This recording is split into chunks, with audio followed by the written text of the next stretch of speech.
Olá, alunos, tudo bem com vocês? Tô com muita saudades. Jamais perdoarei 2020 por ter reduzido tanto o nosso contato e eu vou reprovar todos vocês para ficar mais um ano com vocês presencialmente. Essa é a minha vontade, claro, mas não poderia reprová-los. Mas enfim, tá sendo muito difícil porque vocês são uma turma especial e eu queria muito estar assim mais pertinho de vocês. Bom, então a gente veio estudando a Primeira Guerra, a gente viu a Revolução Russa, que são assuntos que eu gosto muito de ensinar. Pena que tá sendo assim, dessa maneira, mas espero que vocês estejam aproveitando as aulas, curtindo talvez, tá? E hoje então nós vamos estudar um assunto que é a crise de 29 e o nascimento do fascismo e do nazismo. Esse assunto ele acontece bem no período entre guerras, entre o fim da Primeira Guerra Mundial e daqui a pouco vai começar a Segunda Guerra Mundial, tá? Então vamos lá. O que aconteceu com os Estados Unidos depois da Primeira Guerra Mundial? Lá no finalzinho do conteúdo a gente estudou algumas mudanças e uma delas foi com os Estados Unidos, porque até então, né, o mundo tinha qual país como maior potência do mundo? Antes da Primeira Guerra era a Inglaterra. E aí, quando a Primeira Guerra acabou, os Estados Unidos passou a ocupar esse lugar. Lembram disso? Bom, então, nesse período de 1918, que foi o ano que terminou a Primeira Guerra Mundial, até 1929, os Estados Unidos vão viver um período na sua história conhecido como Anos Felizes, tá? E agora eu vou explicar um pouquinho para vocês o que foram esses anos felizes. E lembrando, por que os Estados Unidos, antes, né, de entrar nisso, se tornou essa maior potência do mundo? Porque a maioria todos os conflitos físicos, né, eles aconteceram, a maior parte deles na Europa, né, então os países que mais sofreram destruição de estradas, pontes, hospitais, casas, escolas, foi a Europa. E como os Estados Unidos estava intacto, ele aproveitou esse momento para emprestar dinheiro, emprestar medicamento, para que a Europa se reconstruísse nesse período que eles vão viver, que serão conhecidos como anos felizes, os Estados Unidos, tá? Então, o que foi esses anos felizes? Foi um período que houve o aumento da produção industrial nos Estados Unidos, já que eles estavam suprindo as necessidades da Europa, até que as fábricas da Europa voltassem a funcionar normalmente, tá? Aqui tem essa imagem demonstrando a prosperidade e o otimismo dos norte-americanos. Várias dessas imagens vão aparecer nesses slides representando os anos felizes, que é uma família que consome, o pai trabalha, a mãe é a dona de casa, essa geladeira recheada, né? A família se alimenta bem, são felizes. Essa era a ideia desse período, todo mundo trabalhando e comprando suas coisas, né? Usufruindo dessa prosperidade e desse otimismo. As propagandas de rádio da época vão estimular, então, essas famílias a consumirem cada vez mais, tá? Então, aí vai se construir a ideia de American Way of Life, o estilo de vida americano de ser, né? Que essas imagens também representam um pouquinho dessa ideia, o consumo do refrigerante, né? Essa casa com eletrodomésticos bem mobiliada. E aqui também representando o consumismo, né? O estímulo das propagandas de rádio para que as pessoas consumissem geladeira, alimentos, materiais de cozinha, automóveis, tudo isso. Bom, então, revisando o que foram os anos felizes, né? Então, foi um período de 1918 a 1929, né? Que os Estados Unidos viu um aumento da produção industrial, né? Um sentimento de prosperidade e otimismo por parte dos habitantes norte-americanos, né? Dos Estados Unidos, o American Way of Life, o consumismo e estimulado principalmente pelas propagandas de rádio, certo? Então, sobre os anos felizes, basicamente é isso que vocês precisam saber. Bom, agora nós vamos lá para 1929, quando esses anos felizes vão se tornarem anos tenebrosos, anos terríveis, tá? E eu vou tentar explicar aqui como isso aconteceu. Para a gente entender isso, a gente precisa saber o que é uma bolsa de valores, que vocês ouvem falar bastante no jornal, e ações, tá? Empresários, donos de empresas, acionistas ou investidores são pessoas que compram ações. O que é uma ação? Uma ação, vamos pensar que é tipo um documento que tu compra e esse documento é como se tu fosse um acionista da empresa, tá? Quem vende ações são empresas. Elas vendem tipo porcentagens da empresa e quando tu compra quem compra ação não é com o objetivo de fazer parte da empresa. Por que se compra ações? Porque esse papel tipo, quando a empresa tá bem, o preço da ação sobe. Quando a empresa não tá muito bem, o preço da ação cai. Então, muitas pessoas, esses acionistas, os investidores, eles são pessoas que têm muito dinheiro e que elas querem fazer esse dinheiro render. Só que se tu for pegar o teu dinheiro e colocar numa poupança, que nem a Prof faz, esse dinheiro rende muito pouco. Então, esses investidores, esses acionistas, eles compram ações quando a empresa, né, quando o preço da ação tá de boas, não tá muito caro, e eles guardam essa ação. E aí, quando a empresa tá prosperando, tá vendendo bastante, eles pegam essa ação e vendem. E aí, tipo, vamos supor que eles compram uma ação por R$300, e aí eles esperam aí uns meses, a empresa tá bem, tá lucrando bastante, daí em 3 meses essa ação tá valendo R$700. E aí ele tem um bom lucro, né, em cima de R$300. Agora, se ele for colocar R$300 na poupança e esperar 3 meses, nunca que esses R$300 vão se transformar em 700, tá?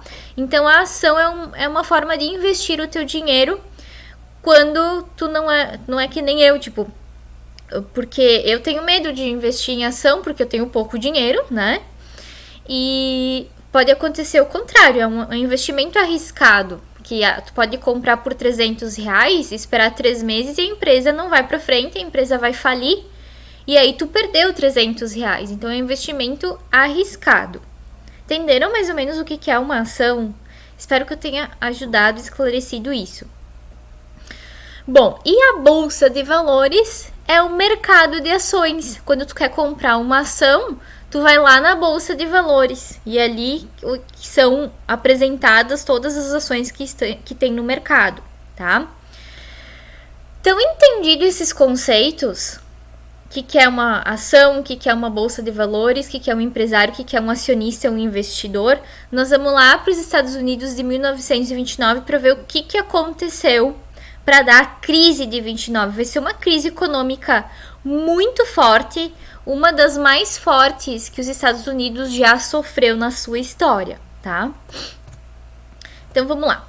Os investidores americanos, que é aquelas pessoas que compram as ações, elas compravam ações baratas e como as empresas estavam lucrando bastante, porque estavam vendendo bastante para a Europa, lembram? As ações valorizavam e os investidores conseguiam vender as mesmas ações por um preço bem maior. Então, como esse investidor estava bem animado, porque as coisas estavam prosperando muito e estava bem otimista, ele começou a investir grana pesada em ações. Tipo, eu dei ali o exemplo antes de R$300, mas tem ações muito mais caras do que isso, tá, gente? Beleza. Porém, alguns empresários que estavam começando a falir, ao invés de reduzir o preço das ações, né? Porque se a empresa vai bem, o preço sobe. Se a empresa vai mal, o preço desce. Esses empresários que a empresa não estava mais indo tão bem, ao invés de reduzir o preço das ações, eles deixaram o preço da ação do jeito que estava, dando a falsa impressão para os investidores que as empresas estavam indo bem, estavam lucrando. Então, esses investidores, eles foram enganados e compravam essas ações de empresas que estavam à beira da falência.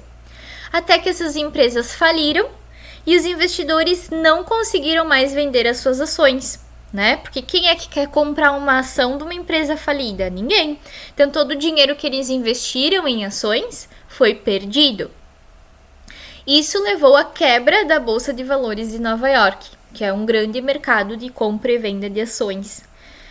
Só que sim, essa crise que quebra a Bolsa de Valores, ela vai atingir o mundo inteiro, tá? E nós vamos entender na aula de hoje por que essa crise respingou em quase todo o mundo, tá? Então, a expectativa dos investidores, dos acionistas era essa, mas na realidade foi isso que aconteceu, porque eles foram enganados pelos empresários, tá? Aqui tem um cartaz bem simbólico dessa época que deu a crise, porque tem um cartaz aí representando The American Way of Life, que era aquela parte lá dos anos felizes, lá do início da aula, que a galera tava próspera, otimista, consumista, todo mundo feliz, bola pra frente. E ali então tem esse cartaz que tá escrito World's Highest Standard of Life, que é o padrão, o melhor padrão de vida do mundo, é o padrão de vida norte-americano, né? There is no way like the American way. E na frente desse cartaz, né, que representa os anos felizes, tudo certo, 100%, tem uma fila enorme de desempregados, né? Então, esse cartaz ele é bem emblemático e muito legal, o fotógrafo, né, que registrou esse momento, porque são duas coisas bem contraditórias. Aí eu pergunto pra vocês, mas pô, né? Se os Estados Unidos estavam bem vendendo pra Europa, que motivos levaram as empresas à falência, né? Então é isso que nós vamos ver agora. Se vocês tivessem o livro, nós iríamos ler na página 108, mas como vocês não têm, quem tem o livro velho pode dar uma olhada lá no capítulo sobre esse assunto, que eu diria até que ele tá melhor do que o livro novo, tá? Tá mais completinho. Então vamos lá. Que motivos levaram, então, as empresas à falência? Foi uma crise de superprodução. As empresas produziram demais e não tinha consumidor para os seus produtos. Tava, prof, tu acabou de falar que a Europa era uma grande compradora, né, desses produtos, enfim. Sim, só que a Europa, nesse período de 11 anos, ela vai conseguir se recuperar. E aos poucos ela vai precisar cada vez menos dos produtos norte-americanos, tá? Então, os Estados Unidos, em vez de diminuir a produção conforme a Europa se reerguia, não, manteve a mesma velocidade, o mesmo ritmo de produção. Aí o consumo diminuiu e aí os estoques começaram a sobrar dentro das fábricas, tá? Mas a Europa não foi o único motivo que levou as empresas à falência, tá? Um outro motivo foi o seguinte, a concentração de riqueza nas mãos de poucos. O que foi isso? Nesses anos felizes, conforme os empresários foram crescendo, né, foram enriquecendo, o salário dos trabalhadores não ia crescendo na mesma proporção. Então, esse empresário, ele não deu aumentos conforme os seus lucros aumentavam, ele não foi aumentando gradativamente o lucro dos seus operários também. Caso eles tivessem feito isso, os operários iam dar conta de comprar aquilo que estaria sobrando nos depósitos das empresas. Mas como eles não tinham poder aquisitivo para isso, a crise estourou, tá? Então, a concentração de riqueza nas mãos de poucos contribuiu para essa crise econômica. Outro motivo foi a crise no campo, que também foi uma crise de superprodução. O que os agricultores, pequenos proprietários agrícolas, grandes proprietários agrícolas fizeram naquele período dos anos felizes? Prosperidade e otimismo. Fizeram muito empréstimo em banco para comprar maquinário, tecnologia para o campo. E aí com máquinas novas, tratores novos, ultramodernos, colheitadeiras, eles começaram a produzir muito mais do que produzia antes. Só que aí veio a crise e todo o produto a mais que eles conseguiram produzir, eles não conseguiram vender, porque as pessoas não tinham salários dignos para poder consumir no ritmo que se produzia. Então, esse produtor rural, ele não conseguiu vender seus produtos, são produtos perecíveis, né? Apodrece, enfim. E pior, ele não vai conseguir pagar a dívida que ele fez no banco, tá? E aí esses bancos vão ir tomando as terras desses agricultores que geralmente colocavam, né, como como penhora, né, na negociação com o banco. E a concorrência com a Europa, que foi o que eu falei lá no começo para vocês, que a Europa, nesse período de 11 anos, ela foi conseguindo se reerguer, conseguiu abrir as indústrias que estavam fechadas, e aí ela passou a comprar menos dos Estados Unidos. Só que os Estados Unidos não reduziu a sua produção na mesma proporção. Então, esses são os 3 principais motivos que levaram as empresas à falência. Certo? Seguindo, então, aqui tem algumas imagens, então aqui da destruição na Europa, né? Porque um dos motivos foi a concorrência com a Europa. E os principais países afetados foram a França, a Alemanha, a Itália e a Polônia, ali onde teve mais conflitos, que houve mais destruição, tá? Então, os Estados Unidos, maior exportador mundial de armas, remédios, alimentos, bens de consumo e capital, dinheiro, né? Ele emprestava para outros países. Contraíram, aí a França, a Inglaterra e outros da Europa contraíram empréstimos de bancos dos Estados Unidos para pagar produtos que importavam dos Estados Unidos. E aí aqui é uma revisão, então. 3 motivos que levaram à crise de 29, que foi uma crise de superprodução. A crise agrícola, a concentração de riqueza nas mãos de poucos e a concorrência que a Europa passou a fazer com os produtos norte-americanos. Certo? Aqui é uma revisão, então, sobre os anos felizes, né? O período dele de duração foi de 1918 a 1929. O que foi esse período, então? Aumento da produção industrial, sentimento de prosperidade e otimismo, The American Way of Life, propagandas de rádio e o consumismo, tá? Aqui é uma revisão, tá, gente? Então, aqui, o que aconteceu lá na crise de 29 que causou a quebra da Bolsa de Valores de Nova York? É legal vocês saberem explicar isso, né? Que a questão das ações que estavam sendo vendidas caras, dando a falsa impressão de que as empresas estavam bem, mas as empresas estavam à beira da falência e quando faliram, os investidores não tinham mais o que fazer com todas as ações que tinham comprado e né, isso levou à quebra da Bolsa de Valores de Nova York. Os motivos que levaram as empresas à falência, então, 3, foi uma crise de superprodução, crise agrícola, concentração de riqueza nas mãos de poucos e a concorrência com a Europa. Que são essas 3 aqui. Beleza. Então, as consequências da quebra da Bolsa de Valores em Nova York. Aqui no Brasil, a gente tem uma Bolsa de Valores que se chama Bovespa. Se ela quebrar, o que pode acontecer com nós que não somos investidores, nós não temos nada a ver com esse mercado? Por que isso nos atinge, né? Quais foram as consequências disso para aquela população lá nos Estados Unidos que nem comprava ação, que não estava nem aí para esse mercado? Queda dos preços dos produtos. Isso é bom para mim que sou consumidor, né? Mas para o empresário, para o produtor agrícola, isso é muito ruim. Despejo de ações na bolsa, ou seja, a bolsa de valores, que aquele mercado ele tem muita ação e poucos investidores interessados. Pensem em vocês se fossem investidores lá na crise de 29, depois que deu o estouro. Vocês iriam investir seus dinheiros em ações? Nunca mais, né? Então, o que é esse despejo de ações? Todo mundo largou as ações lá e ninguém mais tinha interesse em comprar isso e investir seu dinheiro nisso. Aqui é uma coisa bem importante de vocês pensarem aí, pensando no Brasil e hoje. Esses investidores que compram ações, eles são muito importantes para as indústrias se manterem hoje, tá? Porque esse dinheiro que eles investem na indústria, a indústria compra maquinário, melhora e começa a vender mais, sabe? Então, quando os investidores se sentem inseguros e eles param de comprar ações, isso prejudica muitas empresas.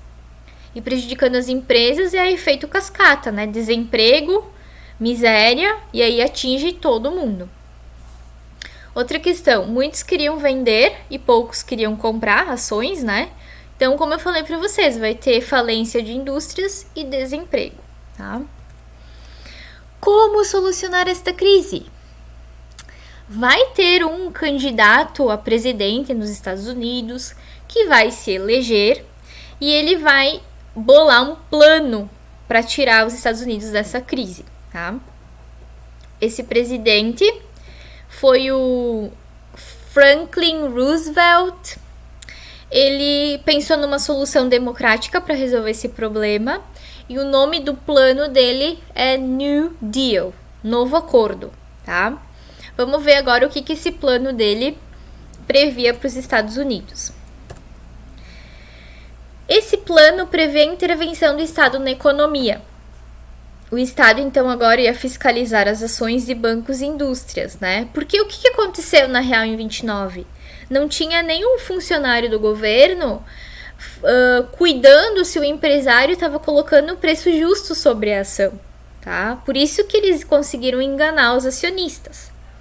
Então, agora o Roosevelt pensa assim, não, tem que ter alguém, um funcionário do governo, um servidor público que fiscalize isso, tá? Gente, isso é fantástico. Essa intervenção do Estado na economia, ela é muito socialista, muito comunista, né? E o legal é, quando a gente estudou lá a Revolução Russa, quando o Lenin faz o ANEP, lembram? Que era um plano para recuperar a Rússia da crise econômica.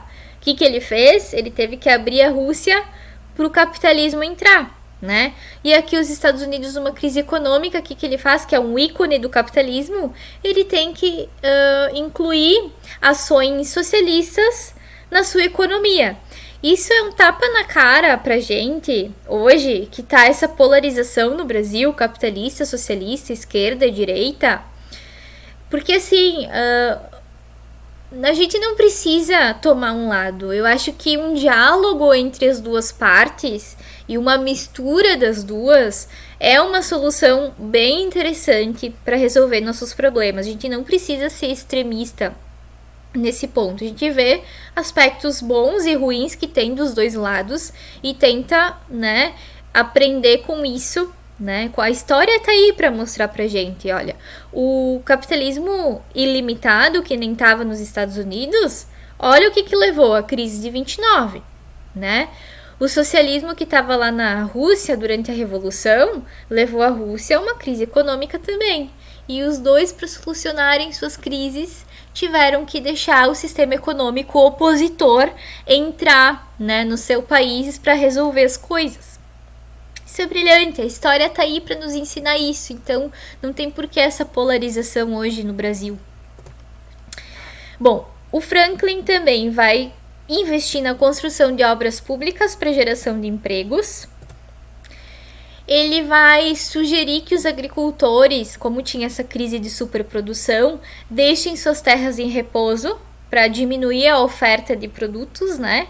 Só que o agricultor, ele deu um subsídio para o agricultor, tipo um auxílio emergencial. Ó, tu não vai produzir, deixa a terra em repouso, que eu vou te auxiliar aqui com o dinheiro de impostos do governo mesmo. Redução da jornada de trabalho e estabelecimento de um salário mínimo. Essa redução de jornada de trabalho é interessante porque se tem um trabalhador que trabalha 8 horas por determinado salário, se eu reduzo a jornada dele, eu emprego outra pessoa. Então, essa trabalha 4, essa trabalha 4, o salário dessa vai diminuir, mas em compensação vai ter essa que não vai estar mais desempregada, tá? Então, esse foi o raciocínio do Roosevelt. Reduziu importações, né? Chega de importar produtos se os estoques estavam abarrotados de coisas. Os norte-americanos deveriam comprar coisas produzidas ali e não de fora. E também os Estados Unidos vai cortar investimentos externos. Os Estados Unidos investia muito dinheiro em outros países, cortou isso e também emprestava dinheiro para muitos países e também cortou, tá? Com esse plano, o Roosevelt tem sucesso e aos poucos os Estados Unidos engrenam a economia de novo. Só que, gente, esse plano do Roosevelt vai respingar para todos os países, tá? Do mundo, menos um. E o Brasil vai ser um desses que vai sofrer. Porque reduzindo importações, os Estados Unidos vai cortar muitas compras que ele fazia do Brasil. Café como exemplo. tá? Então a crise se tornou global, ela começa nos Estados Unidos, mas se torna global. Nessa imagem vocês conseguem ver os Estados Unidos caindo por causa da crise e o Brasil também foi atingido em função principalmente do café. Tinha outros produtos também, mas os Estados Unidos era o nosso principal comprador de café e como eles cortaram as importações, café não é um produto de primeira necessidade e então o Brasil sofreu com isso. Vai ter um país que não vai sofrer. Qual era o único país nessa época que não mantinha relações econômicas com os Estados Unidos? A União Soviética, né? Porque ela era socialista. Então, a União Soviética não sofreu um abalo na sua economia por causa da crise de 29, tá? União Soviética. Gente, o conteúdo da crise de 29 é esse. Então, a ideia é que vocês organizem no caderno isso aqui que está apontado aqui. Então, vocês vão colocar o título: Crise de 29, a quebra da Bolsa de Valores de Nova York. Aí vem aqui, subtítulo, Anos Felizes. Aí vocês vão escrever aquilo lá. O ano, né, 1918 até 1929. Aí vocês vão colocar aumento da produção industrial, prosperidade e otimismo, consumo estimulado pelas propagandas de rádio. Isso aí. Crise de 29 é que vocês vão explicar aquela ideia das ações na Bolsa de Valores. Motivos que levou as fábricas à falência. Foi uma crise de superprodução. É que vocês vão colocar crise agrícola, má concentração de riqueza, ou riqueza nas mãos de poucos. E o outro, a concorrência que a Europa passou a fazer com os produtos norte-americanos, tá? Consequências, aí vocês vão escrever aqui, desemprego, falência de indústrias, miséria, pobreza. Solução, aí aqui vocês vão enumerar as coisas que o Franklin Roosevelt determinou para os Estados Unidos. Redução de jornada de trabalho, reduziu importações, tudo aquilo que a gente acabou de ver. E aqui vocês vão dizer que essa crise se tornou global porque os Estados Unidos mantinham relações econômicas com vários outros países. E como ele corta importações, vários países ficam na mão por causa disso, menos a União Soviética, tá? Anotado isso no caderno, eu tenho alguns exercícios sobre a crise de 29 para vocês. A ideia aqui é vocês lerem o exercício, pausem o vídeo, façam o exercício, só que eu vou seguir aqui e eu já vou corrigir, mas antes tentem fazer sozinhos, tá? Então vamos lá. Veja o que o historiador diz sobre o desemprego na Europa. No pior período da depressão, a depressão também é como se chama esse período da crise de 29. 1932 a 33, 22% a 23% da força de trabalho britânica e belga, 24% da sueca, 27% da americana, 29% da austríaca, 31% da norueguesa, 32% da dinamarquesa e nada menos que 44% da alemã não tinham emprego. Tá? Essa informação foi tirada desse livro, Era dos Extremos, do Eric Hobsbawm. E aí depois continua. No ano da crise, o Brasil produziu cerca de 29 milhões de sacas de café, mas só conseguiu vender a metade. É que os Estados Unidos, o nosso maior comprador de café, diminuíram muito suas compras. As sacas de café se acumularam nos armazéns, os preços despencaram, arruinando cafeicultores e deixando milhares de trabalhadores sem emprego. Aí a letra A. O que se pode saber sobre a Europa no início dos anos 30 com base nesses dados aí das porcentagens? Que o índice de desemprego era altíssimo. Tipo, hoje, ainda no final do governo Dilma até hoje, o Brasil tem um percentual de desemprego muito alto. A gente está hoje em 13%, é considerado altíssimo. 13%. Vocês imaginam lá na Alemanha 44%. É absurdamente alto, tá? Então, letra A. O que se pode saber sobre a Europa? Que a porcentagem de desempregados era alta. B. Porque a Alemanha foi o país europeu mais atingido pela crise. Essa questão ela é muito importante para vocês entenderem o conteúdo que vem daqui a pouquinho, que é fascismo e nazismo, tá? Porque para a Alemanha foi muito pior essa crise de 29? Porque a Alemanha, além de sofrer essa crise de 29, ela já vinha sofrendo as consequências do Tratado de Versalhes, lembram? Reduziu as empresas, reduziu o exército, obrigou a Alemanha a pagar uma dívida enorme para os vencedores da guerra. Então ela estava cumprindo os artigos do Tratado de Versalhes e além disso veio mais a crise de 29. Então por isso que para a Alemanha a crise foi muito pior, tá? E aí que a gente vai entender por que vai nascer o nazismo lá daqui a pouco, tá? C. Que lei ajuda a explicar a queda dos preços internacionais do café brasileiro? Então, né, aqui a gente viu que tinha 29 milhões de sacas de café. Os Estados Unidos diminuíram muito suas compras e os sacos de café se acumularam. E o Brasil só conseguiu vender metade. Que lei ajuda a explicar a queda dos preços internacionais do café brasileiro? É a lei da oferta e da procura. Quanto mais produto eu tenho disponível e eu tenho pouco comprador, o preço cai. E é o que foi o que aconteceu com o café, certo? Então é a lei da oferta e da procura. A crise de 29 e o Brasil. Então, durante a Grande Depressão, os Estados Unidos reduziram tanto as exportações quanto as importações em cerca de 70% e mais. Os estadunidenses praticamente interromperam as compras de produtos como açúcar, cobre, estanho e café, além de suspenderem os empréstimos externos. Com isso, o Brasil, que na época era um grande exportador de café, mais de 60% das nossas exportações, e tinha nos Estados Unidos o seu maior comprador, foi duramente atingido pela crise. Nossos estoques de café aumentaram e os preços caíram violentamente, o que arruinou muitos cafeicultores, acarretando desemprego e carestia. Letra A. Por que a crise nos Estados Unidos atingiu tão fortemente o Brasil? Porque ele era o nosso maior comprador de café. E parando de comprar, diminuindo suas importações, nós nos prejudicamos. B. Quais foram os efeitos dessa crise no Brasil? Ali no final, né? Arruinou cafeicultores, desemprego e carestia. Ok? Agora aqui. Identifique a alternativa incorreta e justifique a sua escolha. Entre as razões da Grande Depressão, podemos citar: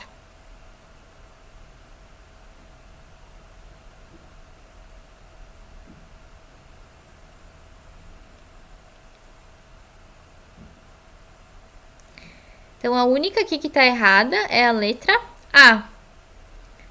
A distribuição de riquezas entre um número maior de pessoas não aconteceu, né? Então, justificando, as riquezas ficaram concentradas numa minoria, certo?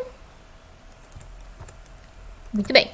Então, agora encerramos o conteúdo da crise de 29, mas ele está muito relacionado com o nascimento do fascismo e do nazismo, e é esse conteúdo que nós vamos entrar agora. Provavelmente esse vídeo vai ser 2 aulas, então numa semana vocês vão estudar só a crise de 29 e a outra semana eu vou deixar separado o fascismo e o nazismo, mas vai estar no mesmo vídeo para vocês sempre pensarem na ligação de um conteúdo com o outro, tá? Qual a ligação da crise de 29 com os governos totalitários que vão surgir agora? Nós vamos responder essa pergunta daqui a pouquinho. Por que esses regimes totalitários, o fascismo, o nazismo, eles vão se mostrar como uma solução para tirar esses países dessa crise econômica, tá? Então, vai ter o Hitler na Alemanha, o Mussolini na Itália, o Salazar na Espanha, o Salazar em Portugal e o Franco na Espanha, tá? Aqui tem alguns exemplos de líderes que incorporaram governos totalitários em seus governos, tá? Aqui, como eles são chamados, né? Então aqui esse símbolo da suástica é o nazismo, o fascismo, salazarismo em Portugal, e também teve um tipo de totalitarismo no Japão também nessa época, tá? A ideia é que vocês... Claro que vocês não têm o livro novo, então ignorem essas páginas aí, mas vocês podem usar o livro velho ou também fazer uma pesquisa na internet. Vocês vão fazer essa tabela no caderno de vocês. Vocês vão escrever o seguinte: qual é o nome do líder do fascismo? Essas aqui já tem aqui, né? Vocês voltarem uns segundos aqui no vídeo, vocês vão ver. Qual era o líder do fascismo, o nome dele? Qual era o líder do nazismo, o nome dele? Que ano o fascismo foi implementado e que ano o nazismo foi implementado? Aqui eu tirei uma. Teria que ter o país também aqui, tá? Mas coloquem mais um item. País. O país que foi implementado e o ano. O país que foi implementado e o ano. Até pode ser no mesmo. Põe ano e país. Tal país, tal ano. Tal país, tal ano. Tá? Ai, que burra. Onde é o país? Ignorem. Aqui nesse espaço, vocês vão colocar os ideais do fascismo. Que ideias o fascismo queria implementar em seu governo? Ideais, tá? Não que eles conseguiram isso na prática. Eram só os ideais do fascismo e depois do nazismo. Gente, não precisa fazer isso em tabela, tá? No caderno de vocês. Podem fazer em outro formato, se vocês quiserem. Como o líder que vocês escreveram aqui em cima, como ele chegou no governo? Ele foi eleito democraticamente? Foi através de um golpe? Foi através de uma guerra? Como que ele chega no governo? E aqui no final, que ações eles dessas ideias aqui, o que na prática eles colocam para valer, assim, tá? Pode ser coisas que não eram ideais, tá? Então aqui tudo que vocês lerem, que vocês encontrarem de ações que esses líderes implementaram nos países, vocês vão escrever aqui, tá? Então, isso é uma atividade que eu vou deixar de pesquisa para vocês, tá? E agora eu só vou comentar algumas coisas desses dois regimes especificamente, tá? Não, eu só vou falar do nazismo agora. Bom, essa imagem eu retirei do livro de vocês. Ela é bem interessante. Olha, ela é de 1919. Um ano depois de ter terminado a Primeira Guerra Mundial, os Estados Unidos viviam os anos felizes. Menino brincando de recortar e colar com notas de marcos, dinheiro alemão. Tal era a desvalorização dessa moeda. Gente, vocês têm noção, se pensarem, pega uma nota de R$2. Pensem que com, né, vamos só transpor para a época. Pensem que com R$2 vocês não conseguissem mais comprar nada. Tipo, nem uma balinha de 5 centavos não fosse mais possível comprar com R$2, de tanto valor que a nossa moeda perdeu. Então esse menino, ele pegava as notas de dinheiro e recortava, brincava de recortar, colar. Tem uma outra imagem bem interessante, que é outras crianças pegando essas notas e fazendo pipas para empinar pipa. Tão grande era a desvalorização da moeda deles, tá? E esse texto, gente, é maravilhoso. Eu sei que aí no vídeo vai estar bem ruim para vocês lerem. Eu acho até que eu vou ler para vocês. Porque é muito maravilhoso isso. Porque vocês já devem ter ouvido falar que dentro do nazismo tinha aquele ideal do arianismo, deles considerarem uma determinada raça superior. E que essa raça superior deveria dominar o mundo e eliminar quem não fosse pertencente a essa raça, né? Quem era essa raça ariana? Geralmente pessoas brancas, né? Enfim. Então, esse raciocínio bem racista também... Quem que deveria ser eliminado, né? Perante a ideia nazista? Judeus, negros, ciganos, homossexuais, deficientes...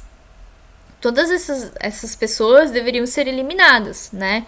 Tanto que teve os campos de concentração, que aí nós vamos entrar já lá no conteúdo da Segunda Guerra Mundial. Mas, enfim, dentro dessa ideia do Hitler de achar que os alemães eram superiores, né? A raça ariana era superior, enfim. ele conseguiu tornar a Alemanha sede dos Jogos Olímpicos de 1936. E ele tinha o objetivo de mostrar ao mundo, em 1936, que os arianos eram superiores, porque sediando os Jogos eles iriam ter a maior quantidade de medalhas de ouro, o que iria comprovar que a teoria dele era verdadeira. Mas aí, né, nem tudo aconteceu conforme os planos de Hitler. Por isso eu vou ler esse textinho pra vocês. Tem uma parte aí que parece que eu tô bêbada quando eu bati a foto, mas eu me esforcei, tá, gente? Eu vou ler aqui. Em 1936, os Jogos Olímpicos foram organizados em Berlim. Disposto a impressionar o resto do mundo e a comprovar a superioridade alemã, Hitler mandou construir um estádio para 100 mil pessoas. Gastou cerca de 30 milhões de dólares para erguer a Vila Olímpica, onde seriam recebidos 4 mil atletas de todos os continentes, e encomendou a uma consagrada cineasta alemã, Leni Riefenstahl, a direção do filme oficial da competição, que deveria ser um louvor aos ideais nazistas. No entanto, nem tudo saiu do jeito que Hitler desejava. Inicialmente, foi obrigado a aceitar na equipe da Alemanha 2 atletas alemãs de origem judia. Elas não eram, na visão de Hitler, alemãs puras. Gretel Bergmann, atleta de salto em altura, e Helene Mayer, esgrimista que havia ganhado uma medalha de ouro nos Jogos Olímpicos de 1928. O Comitê Olímpico Internacional pressionou as autoridades nazistas com uma ameaça. Se elas fossem proibidas de participar, a Alemanha não sediaria os Jogos. Mas quem mais brilhou naqueles Jogos não foi nenhum ariano puro, de cabelos loiros e olhos azuis, mas sim os atletas negros estadunidenses que ganharam todas as provas de atletismo, como as corridas de 100 metros e 800 metros, salto em distância e salto em altura. Entre eles estava um neto de escravizados, o corredor Jesse Owens, que ganhou 4 medalhas de ouro.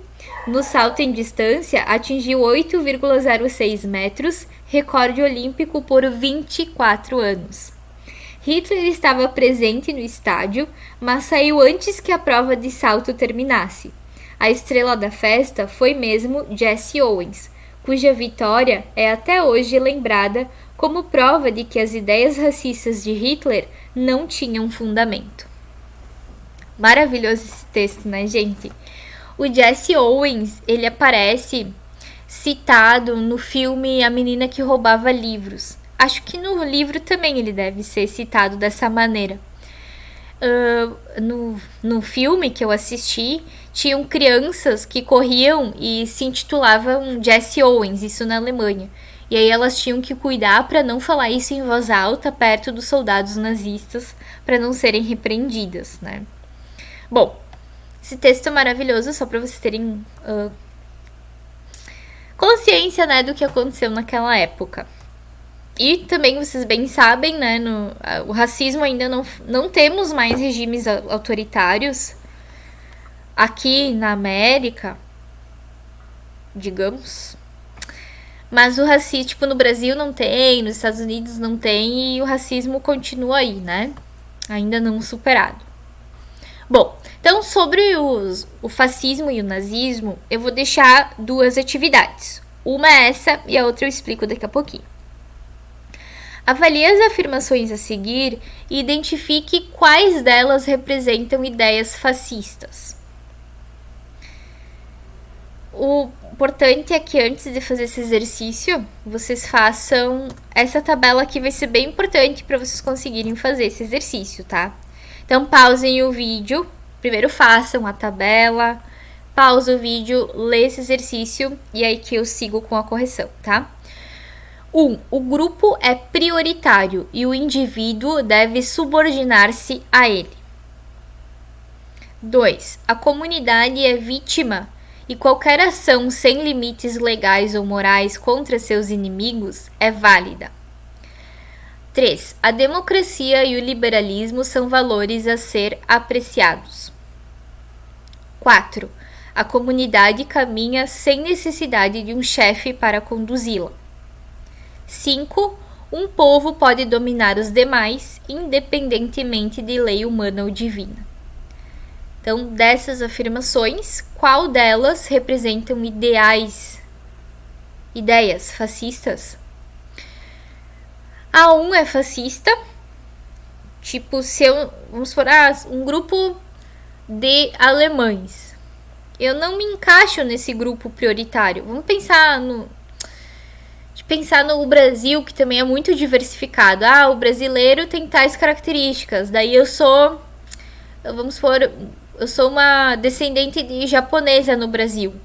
Eu não pertenço a esse grupo prioritário, mas eu devo me subordinar a ele. Isso é uma ideia fascista. No nazismo isso é bem legal de analisar, né? O grupo prioritário é o ariano e os outros devem se subordinar a ele. Se não aceitar, vai ser tratado daquela maneira que os judeus foram tratados, né?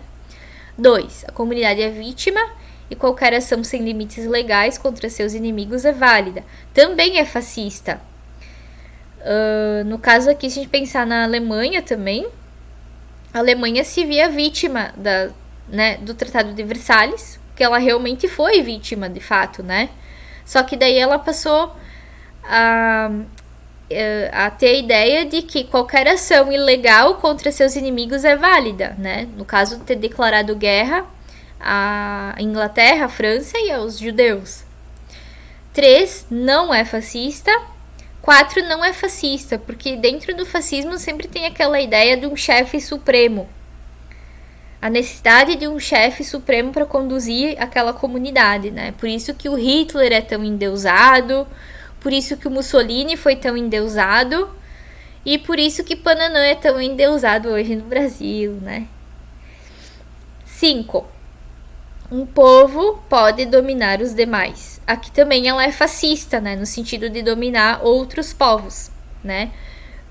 Durante a Segunda Guerra Mundial, quando o nazismo foi ganhando força, eles foram dominando vários povos, tá? Bom, então agora eu vou explicar uma atividade. Essa aqui eu não vou deixar aqui no vídeo porque ela me compromete muito politicamente, tá? Então eu vou mandar digitada para vocês. Então aqui vocês têm alguns ideais fascistas, algumas características fascistas, né? Que é o nacionalismo exagerado, aquele amor exagerado à pátria, tá? O militarismo, que é o estímulo à intervenção militar, estímulo a facilitar o armamento da população, censura aos meios de comunicação, propaganda de exaltação ao líder, violência contra as minorias, mulheres, LGBTs, imigrantes, indígenas, negros, ciganos, no caso do nazismo, judeus, no caso do nazismo, né? E antissocialismo. Então, o que eu vou mandar aí para casa de vocês? Eu reuni algumas frases faladas por alguns políticos, não só brasileiros, mas de outros países também. E a ideia vai ter assim umas 20 frases. E vocês vão ter que pegar um exemplo de cada uma delas. Então, vocês vão ler as 20 frases. De repente vai ter umas 5 que falam sobre o nacionalismo exagerado, esse amor exagerado à pátria. Então, vocês vão pegar uma delas para colocar como exemplo aí. Outra sobre o militarismo, outra de censura, outra dessa exaltação ao líder, outra de violência contra as minorias e outra de antissocialismo, certo? Então essa vai ser outra atividade que eu vou pedir para vocês fazerem em casa. Eu não vou citar o nome dos políticos na atividade para não me comprometer. Na verdade são 2 políticos, um brasileiro, outro não. E vocês vão descobrir facinho, tá? Mas a ideia é a gente identificar características fascistas nos discursos dos políticos, até de candidatos, para a gente não repetir o que a história tem nos mostrado que dá errado. Governos totalitários, governos que oprimem, esse tipo de coisa. A gente tem que olhar para a história e aprender para não repetir esses erros e não colocar políticos com esse tipo de discurso no governo, né? A gente tem que tentar evitar ao máximo esse tipo de governantes, porque tá aí o fascismo, a Segunda Guerra Mundial, o nazismo, mostrando para nós o que não deve se repetir, tá? Mas a gente é tão cabeçudo que continua colocando esses políticos, né, no lugar de voz que eles não deveriam ter, certo? Um beijão, queria muito ter tido essa aula presencialmente e teria mais liberdade de falar o que eu penso. Brincando. Fiquem bem, saudades de vocês. Um beijão.